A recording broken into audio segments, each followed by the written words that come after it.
are going to present about understanding argument presented by Pujianti, Faizatul Hayati, Afidah Firdaus. For the first, we have to know about the definition of argument. Argument is made to address a specific problem by offering a position and providing reason for that position. And the next is types of college reading. Some of student or college students read some reading. Those are newspaper articles, essays, literature and narrative, textbooks, research studies, and editorial. Here we have some tips, quick tips when we are reading an essay. Reading an essay is like reading a textbook in that the reader must determine the topic, main idea, structure, and relationships between ideas. In an essay, the main idea is called a thesis. These are some questions when we're reading an essay. When we can answer this question, it means we have understood about this essay. The first question is, why is the topic important? The next, who wrote the essay? So it means you have to know the author. The third question, where was it published? The next, what is the author's thesis? The next question is, what is the author's purpose? To inform, instruct, persuade, or entertain. Because the author absolutely have the specifically purpose when writing an essay. Is it to inform, to instruct, to persuade, or to entertain? The next question is, what type of support does the author include to back up the thesis? And the following question is, how does the information in the essay affect your understanding of other information about the topic? Before you're reading the essay, absolutely, you have to know one first for the other information about this topic that you will read. After you are reading the essay, you have to know what is the effect that you get about the information that you have been known before after reading the new information from that essay that you have read.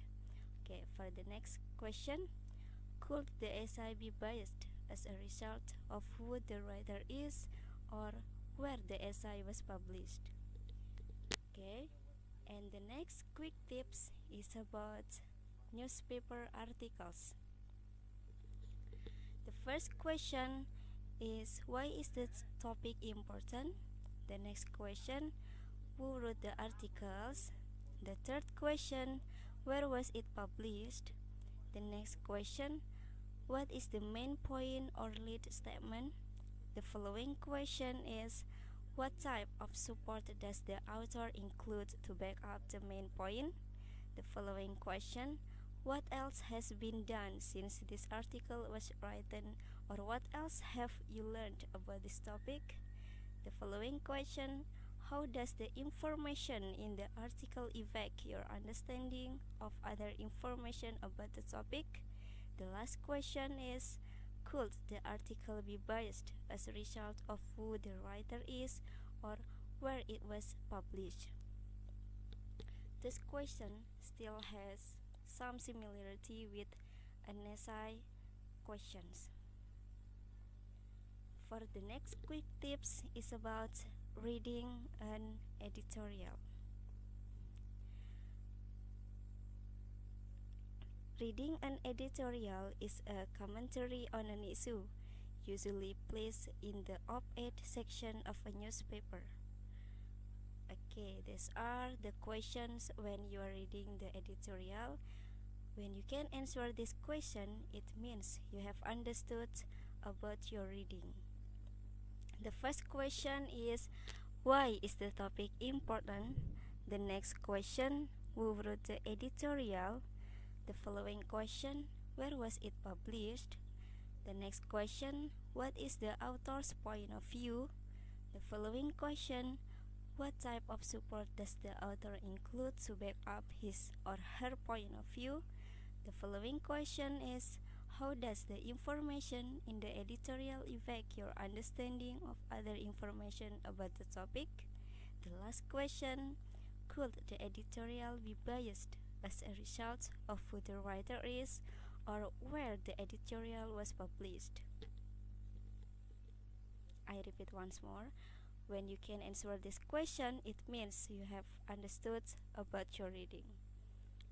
For the next is about reading a research study. In college coursework, especially in the social and natural science, information is presented to the reader as a research study. These are the quick tips and some questions when you are reading a research study. The first question is, why is the study important? And the next question, who wrote the study? The following question, where was it published? The following question, what is the hypothesis? The next question, are the methods appropriate to the research? The following question, are the results significant? The next question, what are the implications of the study? And the following is, what else has been done since this study was conducted, or what else have you learned about the topic? The following question, how does the information in the study affect your understanding of other information about the topic? The last question is, could the data be biased as a result of the method used, who the research are, or where the study was published? Okay, for the next is about prescriptive versus descriptive writing. In prescriptive writing, the author's purpose is to persuade the reader to accept a particular position about an issue or to move the reader to a particular action. Then the author gives the reader a prescription. And in the descriptive writing, the author's writing to describe a situation or to inform the reader about something. You can see in this slide. In prescriptive writing, there are issue and point of view. An issue is subject of debate. It is useful to use the phrases whether or not. In point of view is yes or no to the issue.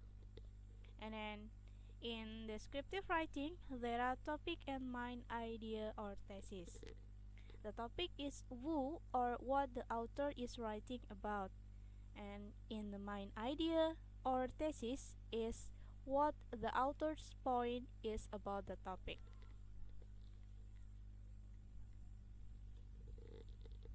And the next slide, we have quick tips to distinguishing prescriptive writing from descriptive writing. The author purpose in prescriptive writing is to persuade or prescribe. And the author purpose in descriptive writing is to inform, instruct, or describe. And then the subject in prescriptive writing is issue. And then in descriptive writing is topic. The next, the main point in prescriptive writing is point of view or conclusion. And then in descriptive writing is main idea or thesis. The last, the body of writing in prescriptive writing is supporting arguments, and in descriptive writing is supporting details. In this slide, there are mapping arguments from descriptive and prescriptive writing. Like I said before, in descriptive writing, there are topic, main idea, and supporting details. And in prescriptive writing, there are issue, point of view, and supporting argument. There may or may not be 6 arguments to back up an author's point of view. It is up the reader to determine how many major supporting arguments the author makes to substantiate his or her point of view. Remember, the issue is like the topic, and the point of view is like the main idea, and then the supporting argument are like the supporting details. In the following slide, there is example of mapping an argument about the enhancement project cases profiles. You can read the text and then analyze about the text. Have done?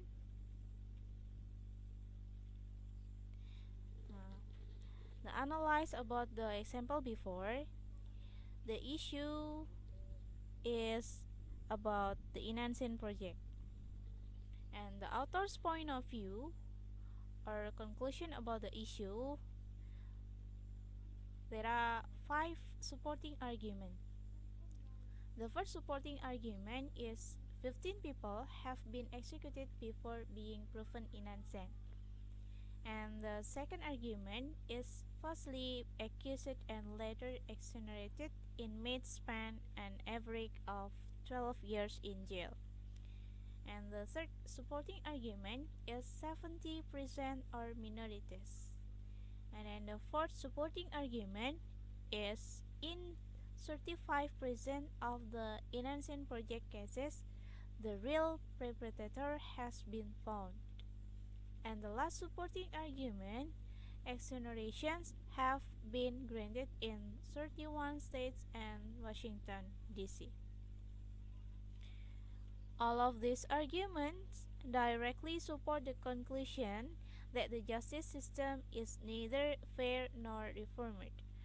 All of these arguments rely on facts as a basis of support. And in the next slide, we have quick tips to differences between facts and opinions.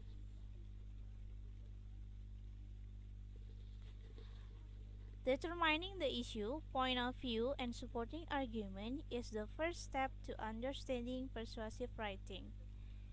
But to be a critical reader, you also need to recognize different types of supporting arguments and begin to evaluate their strength and weakness. You need to consider the effectiveness of an author argument by understanding the differences between fact and opinions. What is fact? A fact is something that can be proven. And the next, what is opinion? Opinion is one person's belief or something that cannot be proven. You can see in this slide the quick tips about fact and opinion. About the facts, there are can't be proven or verified, or may be statistic but their interpretation is opinion. And about opinions are someone's interpretation of facts, and then involve a value judgment. And the last are signaled by words and phrases like the truth is, I think, we ought to, be sold, and etc.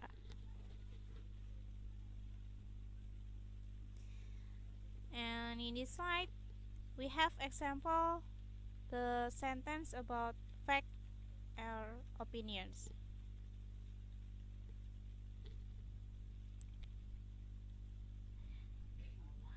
Put a F next to the statement, there are facts. Put an O next to the statement, there are opinions. And put F or O next to statement that contain both fact and opinions.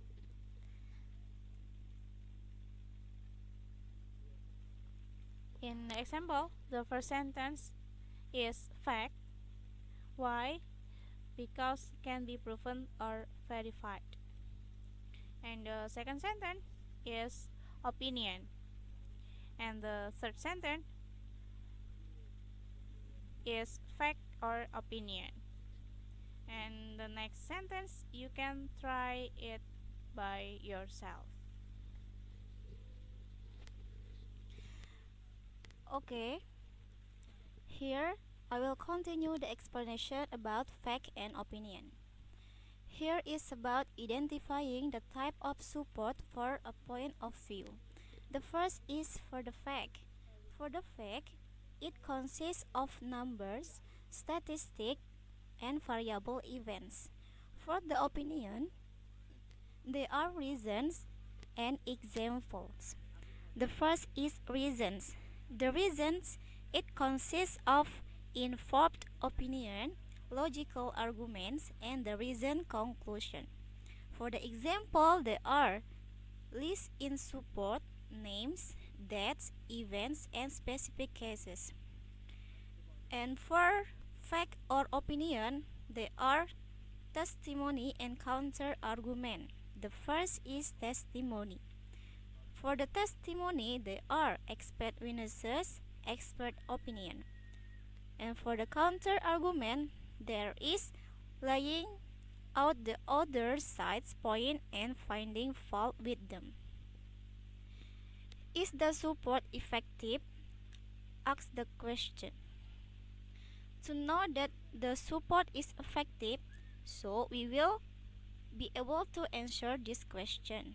For the example, are the facts variable? Are the statistics interpreted and therefore part opinion? Are the arguments logical? Are the conclusions reasonable? Are the list or other examples directly relevant to the point being proven? Are the experts qualified to pass judgment? Are the opponents' point clearly and convincingly disproven?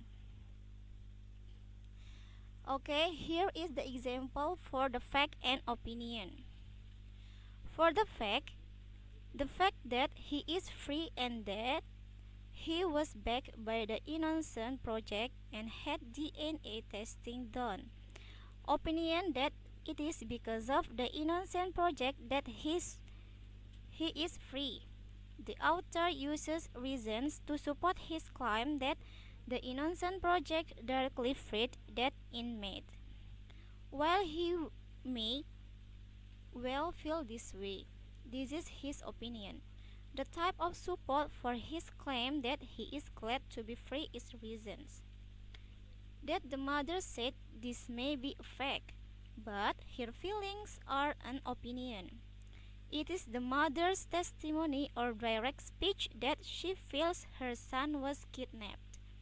For the opinion, the author uses reason to support his claim that the justice system was imperfect. Okay, here is the example for recognizing an argument. It is about fact and opinion. What is the issue? The issue for this example that should states adopt moratoriums or executions. For the fact, that is in the first statement in the first paragraph, and for the opinion that is the reasons that is in the second statement in the first paragraph, and for the opinion that is reasoned followed by a list of examples that is in the second paragraph.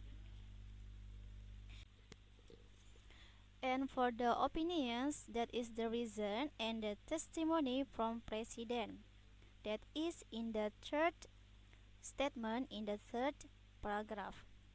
And the reason to consider the fact of accusation, opinion that nothing could be done, and the fact that Willingham had been executed. The opinions, that is list of examples to back up reason and counter argument opponents, that is in the fifth paragraph. And the point of view and opinion, that is in the sixth or in the last paragraph. Okay, now we talk about vocabulary strategy. For the vocabulary strategy, there are connotation, denotation, Load language, tone, and bias. The first is connotation. Connotation is the suggested implication of a word or phrase, either positive or negative, based on the cultural conditioning or individual experience.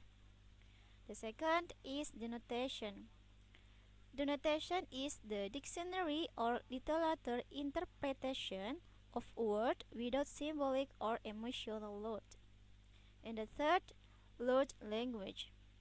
Load language is a word or phrase carries connotation, either positive or negative associations, beyond its strict denotative meaning. And the fourth, that is tone. Tone is the author's underlying attitude or emotion toward the subject as revealed by words or writing style. And the last is bias. Bias is the author's side on an issue as revealed by choice of word and tone. Okay, that's all from us. Thank you for watching. And the last we say, Assalamualaikum warahmatullahi wabarakatuh.